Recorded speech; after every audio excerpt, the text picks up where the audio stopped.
నమస్కారాలు. ఈరోజు ఒక అత్యంత విషాదకరమైన సంఘటన, బాధాకరమైన సంఘటన. ఏదైతే పహల్గామ్లో జరిగినటువంటి టెర్రరిస్ట్ కాల్పులు భారతదేశం మొత్తం షాక్కు గురి చేసింది. ప్రపంచాన్ని కదిలించే పరిస్థితి తీసుకొచ్చింది. అతి దారుణంగా విహారయాత్రకు పోయినటువంటి యాత్రికుల పైన విశిక్షణారహితంగా కాల్పులు చేయడం, అది కూడా ఇప్పుడే చంద్రమౌళి గారితో అక్కడ ఉన్న వ్యక్తి ప్రత్యక్ష సాక్షి శశిధర్ గారు వచ్చారు. ఆయనతో మాట్లాడినప్పుడు ఆయన చెప్పిన విషయం, ఏదైతే అక్కడ వీళ్ళందరూ ఉన్నారు, టాయిలెట్ కోసం బాత్రూమ్స్కి వెళ్ళారు. వెళ్ళిన సమయంలో ఒక ఇద్దరు వ్యక్తులు మొత్తం ఇష్టానుసారంగా AK-47 లాంటి గన్ పెట్టుకొని కాల్చుకుంటూ వస్తున్నారు. వీళ్ళు అక్కడి నుంచి పరిగెత్తారు. మిగిలిన ఫ్యామిలీ మెంబర్స్ ఎవరైతే మగవాళ్ళు ఉన్నారో కొంచెం ముందు పోగలిగారు. ఈయన కూడా వెళ్ళాడు కానీ కొంచెం వెనకబడ్డాడు. దాంతో ఈయన్ని ఆయన కళ్ళ ముందరనే కాల్చి చంపేసే పరిస్థితికి వచ్చారు. కళ్ళ ఎదుటిగా చూసిన ప్రత్యక్ష సాక్షి శశిధర్ గారు. అది చూసినప్పుడు ఎంత అనాగరికంగా, మానవత్వం లేకుండా వీళ్ళు ప్రవర్తించారు. ఒక ఉదాహరణ. అది కూడా భార్యాభర్తలు ఇద్దరు కపుల్స్ వెళ్ళారు. విశాఖపట్నం నుంచి ముగ్గురు కపుల్స్ వెళ్ళారు. ఆడవాళ్ళు వదిలిపెట్టి మగవాళ్లే కాల్చారు సెలెక్టివ్గా. అదే మరి ఇవన్నీ చూస్తే ఒక టార్గెటెడ్ గా కావాలని చేశారు తప్ప ఇంకోటి కాదు. ఇది ఆర్గనైజ్డ్ గా కూడా వెల్ ఆర్గనైజ్డ్ గా చేశారు. గడిచిన 3-4 సంవత్సరాలుగా అక్కడ ఎలాంటి గొడవలు లేకుండా ప్రశాంతంగా ఉంది. మళ్ళీ అక్కడ అభివృద్ధి జరుగుతూ ఉంది. అదే మరి అక్కడ ఉపాధి కానీ పెద్ద ఎత్తున అనేక కార్యక్రమాలకు నాంది పలికే పరిస్థితి వచ్చింది. కాశ్మీర్ అంటే భారతదేశంలో ప్రతి ఒక్కరికి కూడా ఒక అనుసంధానం ఉంది.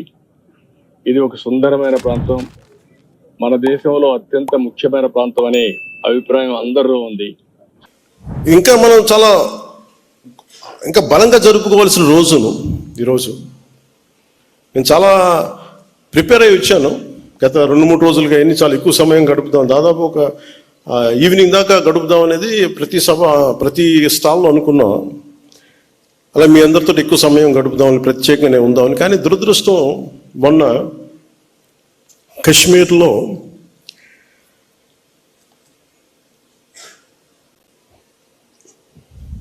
ప్రత్యేకించి టార్గెట్ చేసి మరి దాదాపు 30 మందిని చంపేయటం, చాలామంది క్షతగాత్రులు అవ్వటం, ఇది నా మనసుని చాలా కలిసి, సగటు భారతీయుడిగా, నథింగ్ టు డూ విత్ దీని పాలిటిక్స్ సంబంధం లేదు. అది ఒక ఉగ్రవాది తోటా పేలితే కన్నీళ్లు భారతదేశం నలుమూల వస్తాయనడానికి మన రాష్ట్రం కూడా నిదర్శనం. ఎక్కడో వైజాగ్లో ఒక రిటైర్డ్ బ్యాంక్ ఎంప్లాయ్, ఆయన ప్రాణాలు కోల్పోయాడు. ఎక్కడో కావల్లో ఒక యువకుడు చనిపోయాడు. ఇది చాలా చాలా బాధ కలిగించింది మా అందరికీ, చాలామందితో పాటు నాకు బాధ కలిగించింది. అంటే గ్రామాలు should be a part of national integration. Panchayat should become a part of national integration. కశ్మీర్లో కావచ్చు, ఇంకో చోట కావచ్చు, ఎలాంటి జరిగినా గ్రామాల్లో ఉండేవాళ్ళు మాకు సంబంధం లేదనుకుంటారు. గ్రామాలు రాజకీయాలకు కావచ్చు, పొలిటికల్ పార్టీస్ కావచ్చు, కులాలకు కావచ్చు, వర్గాలకు కావచ్చు, దానికి ఫౌండేషన్ కింద కాకుండా జాతీయ సమగ్రతకి పట్టుకొమ్మల వాళ్ళు పంచాయతీలు. అంటే ఇది మీకు ఎక్కడ ఏమైనా కానీ, ఎందుకంటే ప్రతి గ్రామం నుంచి ఎక్కడో చోట వస్తారు. ఎక్కడో శ్రీకాకుళంలో అత్యధికంగా ఉన్న ఒక పంచాయతీ నుంచిలో అత్యధికంగా సోల్జర్స్ వెళ్తారు అక్కడి నుంచి, ఒక పంచాయతీ నుంచి ప్రత్యేకించి. సో పంచాయతీలని ఎలా బలోపేతం చేయాలని ఒక ఉద్దేశంలో మొన్న ఆ సంఘటన జరిగిన తర్వాత దాని గురించి చాలా ఆలోచిస్తూ ఉంటే నాకు ఒకటే అనిపించింది. ఒక రాజకీయ నాయకుడు ఊరు లేదు, పేరు లేదు, ఉండదు, వాళ్ళ కుటుంబానికి తెలియచ్చు, కానీ ఆయన విగ్రహాలు పెట్టేస్తారు. ఏదన్నా విగ్రహాలు పోతే గోల చేసేస్తారు. కానీ ఏ దేశం అయితే మనకు ఆధారం ఇచ్చిందో, ఏ దేశం అయితే నీకు భారతీయుడని ఉనికిచ్చిందో, ఆ భారతదేశాన్ని స్మరించుకునే ఒక ఏ చిహ్నం లేదు, ఎలాంటి చిహ్నం ఉండదు, గుర్తుండదు. అందుకని నేను ఈరోజు నా ప్రతిపాదన ఉన్నతాధికారులందరికీ, శశిభూషణ్ గారికి కానీ, ఇక్కడున్న కమిషనర్ గారికి కానీ, అందరికి అందరికీ ప్రతి పంచాయతీలో జాతీయ సమగ్రత ప్రాంగణం అనేది చాలా చాలా అవసరం.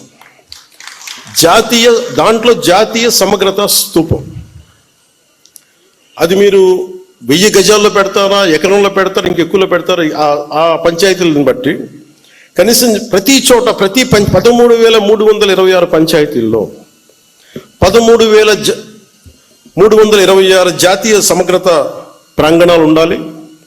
13,326 జాతీయ సమగ్రత స్తూపాలు ఉండాలి. ఇది దయచేసి దీన్ని ఎలా తీసుకెళ్తాం, దీనికి కావాలంటే నేను క్యాబినెట్లో కూర్చొని గౌరవ ముఖ్యమంత్రి చంద్రబాబు నాయుడు గారితో మాట్లాడి, అవసరమైతే కేంద్ర ప్రభుత్వంతో మాట్లాడి, ఇది చాలా చాలా అవసరం ఇప్పుడున్న పరిస్థితుల్లో. ఉగ్రవాదం పెట్రేగి పెరిగిపోతున్న పరిస్థితుల్లో గ్రామాల నుంచి బలమైన వ్యక్తులు ఉంటేనే, దేశ వికాసానికి బలపడే వ్యక్తుల సమూహం ఉంటేనే గ్రామాల్లోనే మన దేశానికి ఏదైనా చేయగలం, తద్వారా మనం లాభపడగలం. మనకి ఉనికినిచ్చిన మన దేశం తాలూకు మనం భాగస్వాములు కాకపోతే, ఇది నాకు సంబంధం లేదు, నా కులం కాదు, నా పార్టీ కాదు, మా ఏరియా కాదు అనుకుంటే అలా కుదరదు. అందుకని దీనిని సమగ్రతను పెంచే, జాతీయ సమగ్రతను పెంచే ఈ జాతీయ సమగ్రత ప్రాంగణాలకి దయచేసి మీరు ఒక ప్రణాళిక తీసుకెళ్లవలసిందిగా మనస్ఫూర్తిగా నేను మీ అందరికీ తెలియజేస్తాను. మీతో ఎక్కువ సమయం గడపాలనుకుంటా ఉన్నాను, కానీ నాకున్న ఒక 2 నిన్న కాశ్మీర్లో చనిపోయిన వ్యక్తుల్లో మన ఆంధ్రప్రదేశ్ చెందిన వాళ్ళు 2 ఉన్నారు. ఈ బాధ్యతలు నేను కూడా వెళ్ళి వారి క్రిమేషన్లో, వారికి దహన కార్యక్రమాల్లో పాల్గొనాలని నిర్ణయించబడింది. అందువల్ల దానికి బయలుదేరుతున్నాను, లేదంటే కనీసం మీతోటి మీ అందరి గురించి ఉండేవాడిని ఎక్కువసేపు. కాకపోతే నాకు ఇంకా ఏ ఫ్లైట్ ఏం లేదు అక్కడికి వెళ్ళడానికి, దారిలోనే వెళ్ళాలి 200 కిలోమీటర్లు ఇక్కడి నుంచి. అందుకని ఇప్పుడు వెళ్తే కనీసం 3:30 కల్లా చేరుకుంటానని ఆశాభావంతో నేను ముందుకు వెళ్ళాల్సి వస్తుంది.